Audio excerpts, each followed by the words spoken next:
Tēnā koutou e te whānau, ko Zenn rārere tōku ingoa, hei reo tēnei no ngā iwi o Ngāti Kahungunu, Ngāti Rongo mai wahine, Waikato. I tipu ake au I Aranui, ko tāku mahi, he kaimahi mo Iona Presbyterian, I te taho o tōku hoa, ko Kevin Hapi, a tēnā koutou. Kia ora, e tonga tu maina, tapunu a te moana, te ara o te waka, ko Ngāti Te Whara tō te iwi, no Fiji mea tanga o ko tupuna, ko Kevin Hapi mana huru waka tōku whānau, ko Kevin tōku ingoa, ko Tānea tōku hoa wahine, ko Elijah rātou, ko Shadina, ko Casey, ko Manaia, ko Tale o ko Tamariki, tēnā koutou katoa. So we've both experienced growing up in a church or coming to faith through church and that, and being Māori was seen as not a good thing. You weren't allowed to wear necklaces or stuff like that because people say, oh, you're wearing demons around. I already grew up in a world where they were saying being Māori wasn't good anyway, and they were going to a church, and the people were lovely, don't get me wrong, the church I went to, the people were lovely people. It was almost like we'd be like them, but I knew I was Māori, and I didn't know where we fitted. So, and we've both got a lot of friends that are Pacifica Māori who have grown up in the church and moved away from that kind of setting because it's almost like they've been told to give up who they are. I vision a reconciliation to people saying, you can be who you are, a Pacifica, Tongan, Fijian Māori or Samoan, and still be a Christian.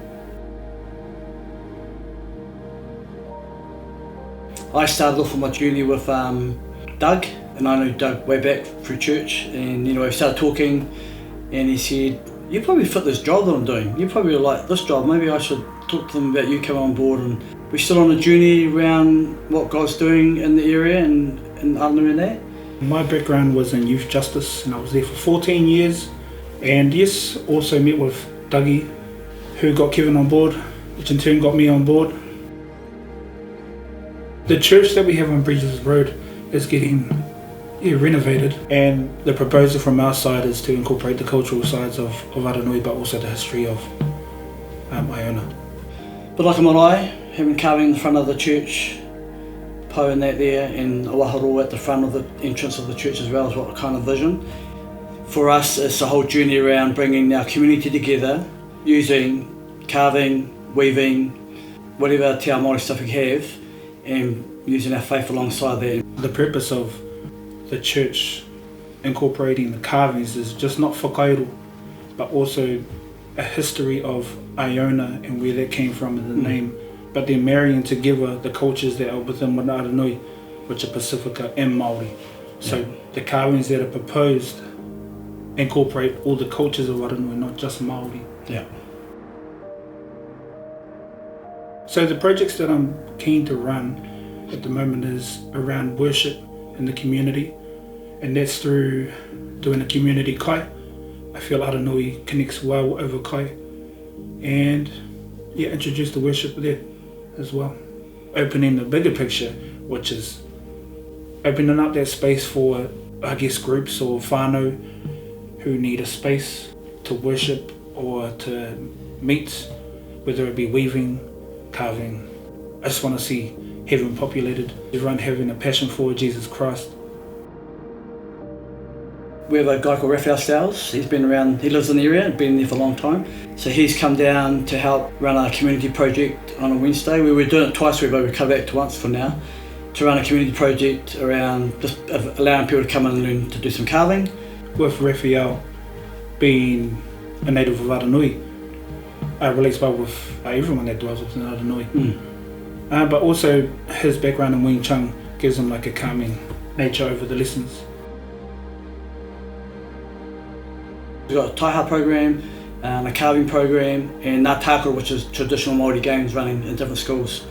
On our side of town, the main schools we're operating in will be South New Brighton School, Roughly School, Chisholm Intermediate.